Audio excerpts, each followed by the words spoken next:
राजधानी भोपाल से मिल रही है, जहां लोकसभा चुनाव की तैयारियों में अब बीजेपी जुट गई है और ऐसे में संगठन की अब मैराथन बैठकों का दौर शुरू हो गया है। आज बीजेपी प्रदेश मुख्यालय में बीजेपी प्रदेश अध्यक्ष वी डी शर्मा बैठकें कर रहे हैं। हारे हुए विधानसभा प्रत्याशियों की भी यहां पर बैठक की जा रही है। चुनाव का फीडबैक लेकर आगे की रणनीति पर हारे प्रत्याशियों से चर्चा की जा रही है। दोपहर 2 बजे से सभी मोर्चा पदाधिकारियों की भी संयुक्त रूप से बैठक की जाएगी, जहां आपको बता दें कि अब लोकसभा चुनाव की तैयारियों में बीजेपी जुट गई है और ऐसे में बैठकों का दौर शुरू हो गया है। मैराथन बैठकें शुरू हो गई है और हारी हुई सीटों को लेकर भी यहां पर समीक्षा की जा रही है। किन कारणों से इन सीटों पर हारे हैं उन प्रत्याशियों से चर्चा की जा रही है और आगामी समय में यानी 2 बजे के लगभग यहां पर तमाम पदाधिकारियों मोर्चों के साथ बैठक की जाएगी। संगठन की मैराथन बैठकों का अब दौर चूंकि शुरू हो गया है। लोकसभा चुनाव की तैयारी में बीजेपी पूरी तरह से जुट गई है और ऐसे में अब धरातल पर भी वो दिखाई देने लगा है, जहां मैराथन बैठकों का आज सिलसिला शुरू हो जाएगा और हारे हुए विधानसभा प्रत्याशियों की भी यहां पर बैठक होगी, समीक्षा की जाएगी आखिर किन कारणों से यहां पर हारे हैं। चुनाव का फीडबैक लेकर आगे की रणनीति पर चर्चा की जाएगी। लोकसभा चुनाव के लिहाज से बेहद ही महत्वपूर्ण ये बैठकें, जहां बीजेपी लोकसभा चुनाव की तैयारियों में जुट चुकी है और ऐसे में आज मैराथन बैठकों का दौर देखने को मिलेगा। तमाम मोर्चों के पदाधिकारियों के साथ बैठक की जाएगी। पूरे संगठन की मजबूती के लिहाज से भी ये बेहद ही महत्वपूर्ण बैठक है, जहां बैठकों का दौर आज ही से शुरू हो रहा है और प्रदेश मुख्यालय में वी डी शर्मा की अध्यक्षता में ये बैठक होगी।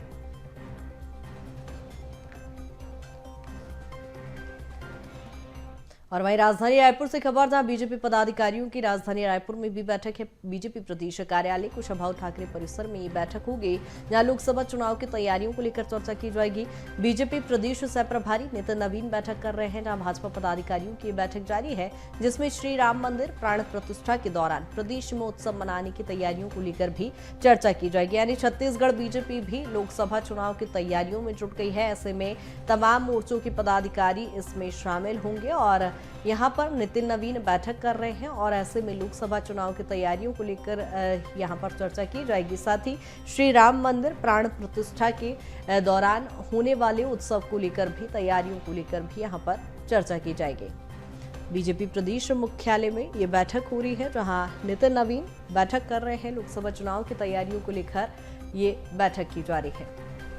बीजेपी प्रदेश सह प्रभारी नितिन नवीन बैठक ले रहे हैं। भाजपा पदाधिकारियों के साथ ये बैठक जारी है, जिसमें लोकसभा चुनाव के साथ ही श्री राम मंदिर प्राण प्रतिष्ठा के दौरान प्रदेश में होने वाले उत्सव को मनाने की तैयारियों को लेकर भी यहां पर चर्चा की जाएगी। मध्य प्रदेश, छत्तीसगढ़ दोनों ही राज्यों में लोकसभा चुनाव की तैयारियों में बीजेपी जुट चुकी है और ऐसे में अब मैराथन बैठकों का दौर भी यहाँ पर शुरू हो गया है। बीजेपी प्रदेश कार्यालय में अब ये बैठक रखी गई है, जिसमें लोकसभा चुनाव के साथ ही श्री राम मंदिर प्राण प्रतिष्ठा के दौरान होने वाले कार्यक्रमों को लेकर चर्चा की जाएगी। आपको बता दें कि यहां पर बैठकों का दौर शुरू हो गया है और मध्य प्रदेश, छत्तीसगढ़ दोनों ही राज्यों में बीजेपी इस समय अब लोकसभा चुनाव की तैयारियों में जुट गई है। मध्य प्रदेश की 29 लोकसभा सीटों पर बीजेपी की नजर है, वहीं छत्तीसगढ़ की 11 लोकसभा सीटों पर बीजेपी की नजर है और ऐसे में अब सत्ता संगठन की कसावट के लिहाज से लगातार मैराथन बैठकों का दौर भी शुरू हो गया है। पदाधिकारियों के साथ यहां पर बैठक की जा रही है। बीजेपी प्रदेश मुख्यालय में सह प्रभारी नितिन नवीन रायपुर में बैठक ले रहे हैं, वहीं प्रदेश अध्यक्ष वी डी शर्मा की अध्यक्षता में राजधानी भोपाल में भी बैठक चल रही है। दोनों ही राज्यों में बैठक जारी है और ऐसे में बीजेपी इस समय लोकसभा चुनाव की तैयारियों में पूरी तरह से जुटते हुए दिखाई दे रही है। लोकसभा चुनाव की तैयारियों में बीजेपी पूरी तरह से जुट चुकी है। मध्य प्रदेश की 29 लोकसभा सीट और छत्तीसगढ़ की 11 लोकसभा सीटों पर बीजेपी का फोकस है और इसी पर ज्यादा चर्चा के लिए सहयोगी दामिनी रायपुर से जुड़ गए हैं। दामिनी, क्या कुछ जानकारी आज बीजेपी की मैराथन बैठकें कहां ये जाएगी? दामिनी, आप तक आवाज पहुंच पा रही है मेरी? फोन कर देगा ना। आपको बता दें कि बीजेपी प्रदेश कार्यालय में ये बैठक आयोजित की गई है, जिसमें नितिन नवीन बैठक लेंगे। आपको बता दें कि कई महत्वपूर्ण विषयों को लेकर चर्चा की जाएगी। श्री राम मंदिर प्राण प्रतिष्ठा के दौरान होने वाले आयोजनों को लेकर भी चर्चा की जाएगी और लोकसभा चुनाव के लिहाज से भी ये बैठक बेहद ही महत्वपूर्ण है। बीजेपी पदाधिकारियों के साथ यहां पर बैठक की जाएगी। सह प्रभारी नितिन नवीन ये बैठक लेंगे, जहां बैठकों का दौर अब बीजेपी में शुरू हो गया है। विधानसभा के बाद से ही अब लोकसभा चुनाव की तैयारियों में बीजेपी जुट गई है। मध्य प्रदेश में भी पदाधिकारियों के साथ आज बैठक की जा रही है। मध्य प्रदेश और छत्तीसगढ़ दोनों ही राज्यों में अब बीजेपी लोकसभा चुनाव की तैयारियों में जुटती नजर आ रही है। बीजेपी पदाधिकारियों की बैठक बीजेपी प्रदेश मुख्यालय में की जा रही है, जिसमें लोकसभा चुनाव की तैयारियों को लेकर चर्चा की जाएगी। और इसी पर ज्यादा चर्चा के लिए सहयोगी राजधानी भोपाल से प्रखर हमारे साथ जुड़ गए हैं। रायपुर से हमारे साथ दामिनी भी जुड़ेंगी। प्रखर, रुक आपका ही करूंगी। राजधानी भोपाल में मैराथन बैठकें बीजेपी के।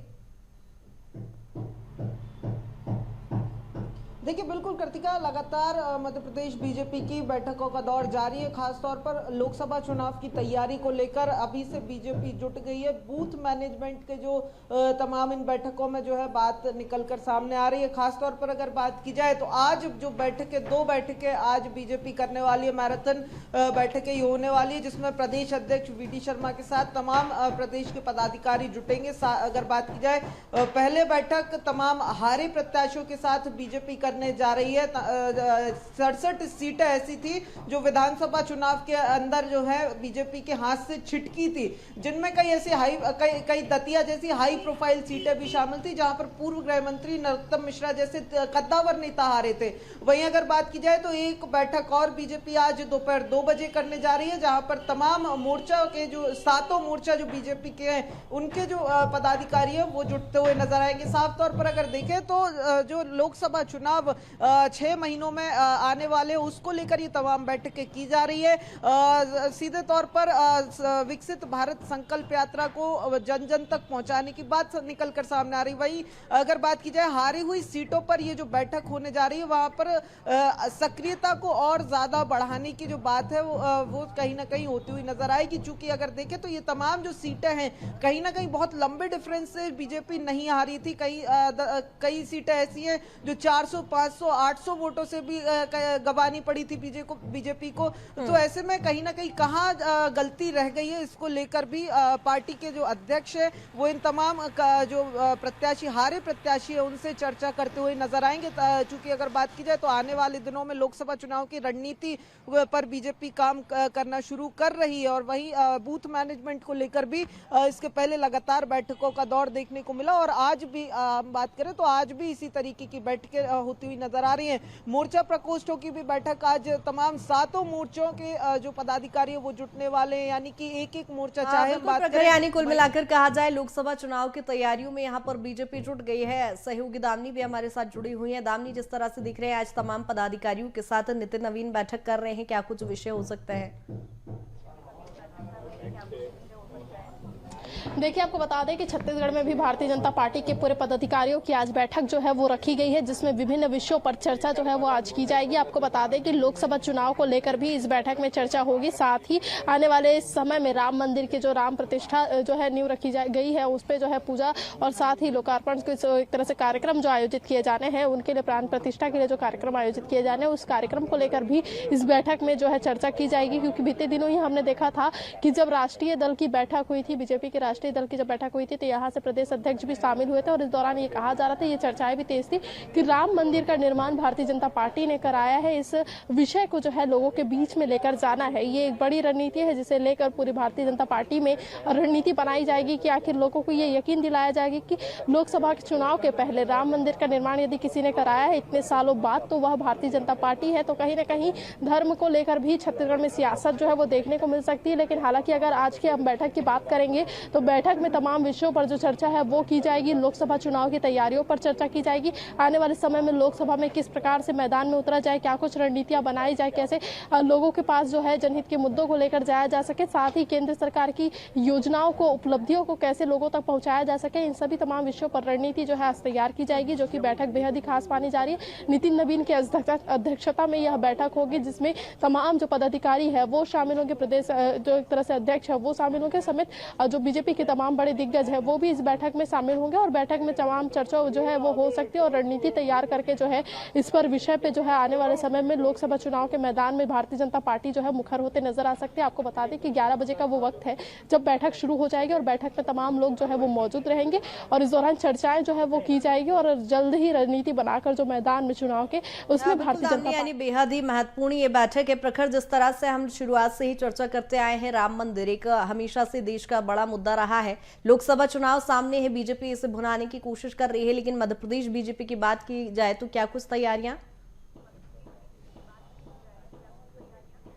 देखिए, बिल्कुल राम मंदिर अगर बात की जाए तो बीजेपी के बहुत करीबी विषयों में से एक रहा है, लगातार बीजेपी के मैनिफेस्टो में रहता हुआ आया है। और खास तौर पर आप अगर बात की जाए, जब राम मंदिर बनकर तैयार है, लोकसभा के ठीक पहले 22 जनवरी को जो है राम मंदिर का लोकार्पण होने जा रहा है, तो ऐसे में जो बीजेपी है पूरे देश भर में राम मंदिर को लेकर भक्तों को और लोगों को एक साथ जोड़ने की कवायद में लगी हुई है। मध्य प्रदेश के अंदर अगर बात की जाए तो पहले ही प्रदेश सरकार ने इस तरीके का ऐलान किया है कि तमाम जो भक्त जो 21-22 तारीख को राम मंदिर में रामलला के दर्शन करने जाएंगे उनके लिए विशेष स्वागत सत्कार की तैयारियां की जाएंगी, बॉर्डर इलाकों पे तैयारियां की जाएगी। वहीं अगर बात की जाए तो पार्टी स्तर पर भी राम मंदिर को लेकर जो है टारगेट सेट किए गए। बीते दिन भी एक बैठक हुई थी, उसमें भी राम मंदिर के विषय को पार्टी अध्यक्ष ने उठाया था। कहीं ना कहीं बताया गया कि जो कार्यकर्ता है उन्हें टारगेट दिया गया कि लोगों को राम मंदिर तक ले जाना है, यानी कि हर विधानसभा से, हर क्षेत्र से, हर लोकसभा से लोगों को राम मंदिर के प्रति जागरूक करके अयोध्या लेकर जाना है, रामलला के दर्शन कराने, श्रद्धालुओं को जुटाना है।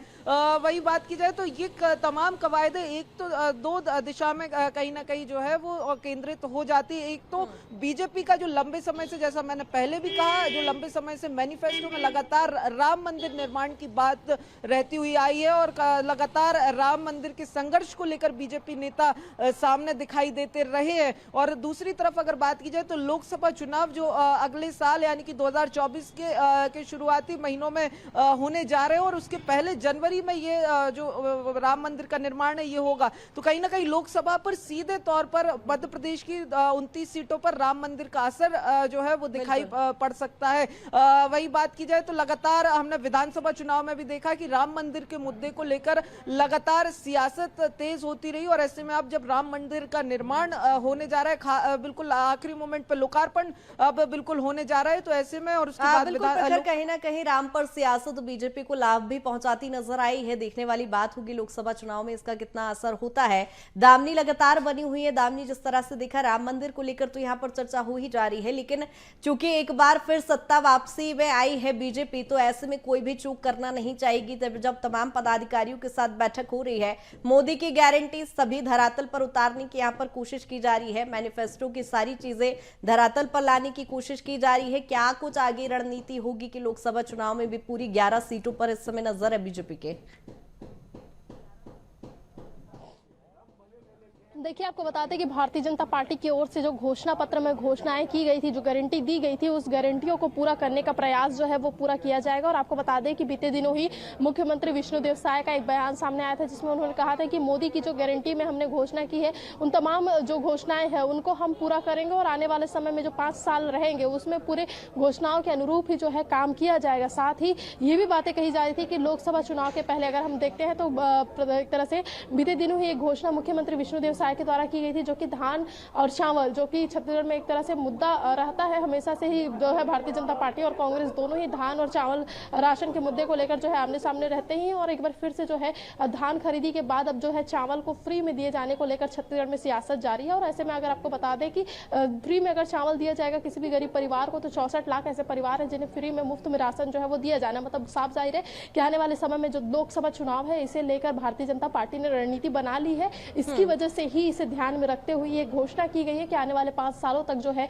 ये प्रकार से जो है राशन मुफ्त दिया जाएगा। और तमाम जो योजनाएं हैं, तमाम जो एक तरह से बैठक में रणनीतियां हैं वो तैयार की जा रही है ताकि किन किन मुद्दों को लेकर जनता के बीच में जाया जा सके। और 15 साल में जो भाजपा का कार्यकाल था, जो कामकाज भाजपा ने किया था, उन उपलब्धियों के साथ ही केंद्र की सरकार ने जो कामकाज किया है उन्हें भी जो है भारतीय जनता पार्टी लेकर जाएगी। साथ ही जो 5 सालों में कांग्रेस के द्वारा कामकाज किया गया उसमें कई भ्रष्टाचार के आरोप भारतीय जनता पार्टी लगाते नजर आई थी, तो तो उन आरोपों को जो है कहीं ना कहीं लोगों के बीच में जो है भ्रष्टाचार के मुद्दों को लेकर भी जो है जनता के बीच में जाते नजर आएगी, क्योंकि लोकसभा चुनाव जो है वो बेहद ही खास माना जा रहा है। चुनाव जीतना भारतीय जनता पार्टी के लिए बेहद ही खास है, क्योंकि हमने देखा था कि जब विधानसभा चुनाव हो रहे थे तब बड़े तमाम बीजेपी के दिग्गजों ने जो है कमान संभाली थी, और यही स्थिति जो है फिर सब देखने को मिल रही है। जहां पर आज बैठक हो रही है तो नितिन नवीन जो है इस बैठक में शामिल बिल्कुल, है। यानी कुल मिलाकर कहा जाए हर लिहाज से बेहद ही महत्वपूर्ण ये बैठक है। दामिनी बैठक को लेकर नजर भी बनाए रखिएगा। बहुत शुक्रिया तमाम जानकारी के लिए। प्रखर, आपका भी बहुत शुक्रिया तमाम जानकारी के लिए।